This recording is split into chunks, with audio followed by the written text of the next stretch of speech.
TREX Miner 0.25.14 beta, changelog, overclock settings, results, conclusion and profits. Hello my fellow miner. Do you know that feeling when you try to overclock and it feels like a hit and miss all the time?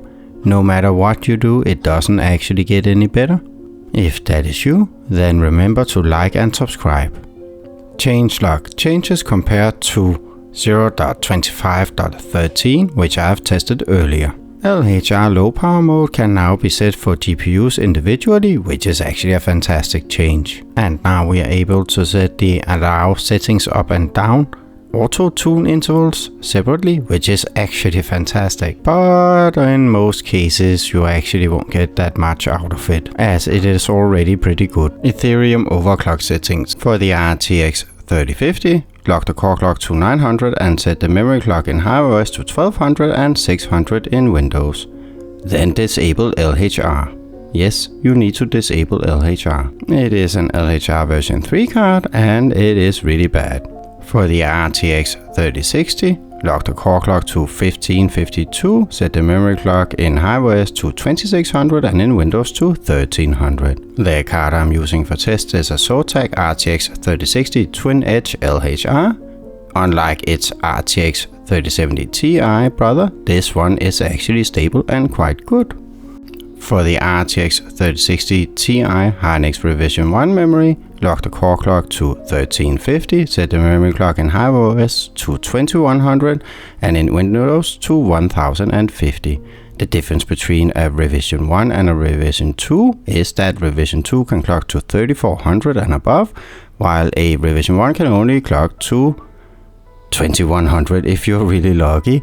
You may actually see that it's lower than that. The RTX 3060 Ti Hynix Revision 2, lock the core clock to 1500 and set the memory in HiveOS to 3200 and 1600 in Windows. If you're unsure which one you have, then just try with memory clock at 2300, and if it crashes then you have a Hynix Revision 1. You could also have a Samsung one, in that case then you're super lucky. Enjoy. For the RTX 3070, lock your core clock to 1125 and set the memory in HiveOS to 2600 and in Windows to 1300. It is the absolute most efficient card as always, and it is the go-to buy if you want to buy a new card. Buy an RTX 3070. For the RTX 3070 Ti, lock your core clock to 900 and set your memory clock to 2600 in HiveOS and 1300 in Windows. If you're one of those that are lucky to have one that doesn't suck, then you should go 1150 on the core clock and as high as possible as you can on the memory. Mine is a Zotac and it is the worst of them all. For the RTX 3080 10 gigs, lock the core clock to 1250 and set the memory clock to 3400 in HiveOS and 1700 in Windows. This is actually a pretty good card. It is quite stable, but the thermal pads have started to decay a bit, so I need to change them soon. If you have the RTX 3080 12 gigs, then I feel for you. But lock your core clock at 900 and set your memory clock in HiveOS to 1200 and 600 in Windows. Remember to disable your LHR, as this card is using version 3. I highly recommend that you mine something else than Ethereum with this card. Check out my crypto mining videos with the daily profits. Setting up in HiveOS is easy. All you need to do is actually just run it. In case you have the RTX 3050 and the RTX 3080 12 gigs, then you can disable it by setting LHR tune to 0 as seen here on the screen. If you use Windows, simply create a batch file based upon what you see here. And please remember to run it as admin. Results. Let's start by having a look at the mining screen. As you can see to the left, we have HiveOS using driver version 510.68.02, and to the right we have Windows 10 512.59 studio drivers. As can also be seen here, I disable LHR for the RTX 3050 and the RTX 3080 12 gigs. I ran the Windows version for 14.5 hours without any problems, and the HiveOS ran for 6 hours, almost 7 hours, and it's actually still running in the background without any problems. Now let's have a look at the results for the RTX 3050 LHR mining Ethereum. As can be seen here, the latest version using HiveOS is a lot better, actually around 0.77%, which is fantastic. This is and will always be the very best mining card. I am of course joking. There's absolutely nothing worth to see here. The performance throughout is pretty much the same, and they actually run quite stable. We don't see any max or min that are extreme, but that is due to LHR being disabled. Now it's time to have a look at the RTX 3060 LHR mining Ethereum with the new TREX Miner 0.24.14 beta. As is pretty clear from these results, it's very important to update as soon as possible so that you can gain that 0.1 megahash per second. However, before you have earned that back, due to the downtime, a new version will be out that gives you another 0.1. Yes, I am joking, there's absolutely no reason to update in this case.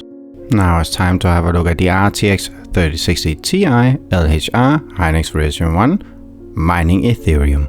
There is actually not much to see here. We can see that the LHR value is higher than it used to be in the previous 0.25.12 version, but it doesn't really reflect in average megahash per second, well, unless you count 0.2 megahash per second as something fantastic.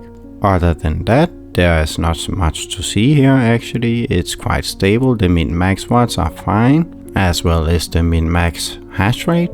So all in all, it runs quite fine, but without any performance boost, unless you count 0.2 a performance booster.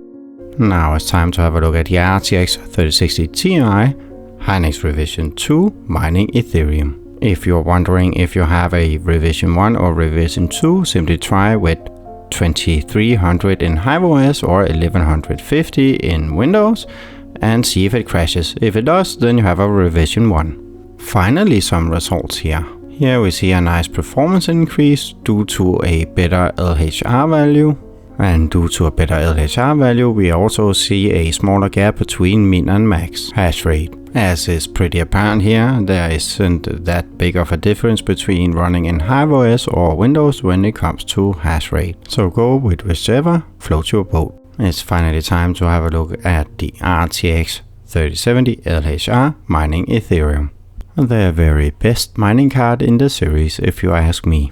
And if you update to the latest version, .14, you can gain a whole 0.1 megahash per second more. That will only take you a couple of months to earn back, depending on how fast you are at updating. Definitely worth it? No, not really, but the new individual low power mode is actually, if you ask me. Especially now where it is starting to get hotter. It is time to have a look at the beast, the RTX 3070 Ti LHR mining Ethereum. No, it's not a beast at all. Mine is actually pretty bad, as you can see. However, if you have a nice one, then congratulations. You should get a lot better hash rates than this, most likely around the 63. Anyway, if you're running very bad overclocks like mine because your graphic card is about to melt, then you can actually see that here I gain 0.7, which is fantastic if you ask me. That alone is completely worth it. It is time to have a look at the RTX 3080 10 gigs LHR mining Ethereum. Yet again we see that there is a minor increase in hash rate, but it is very minor. It's quite small. If you have an RTX 3080 10 gigs and you want to update to the latest version, then I would say do it only if you need the new individual low power mode settings. If not, or if you are going to mine Lithium plus Ethereum, then that is also a very good reason to update.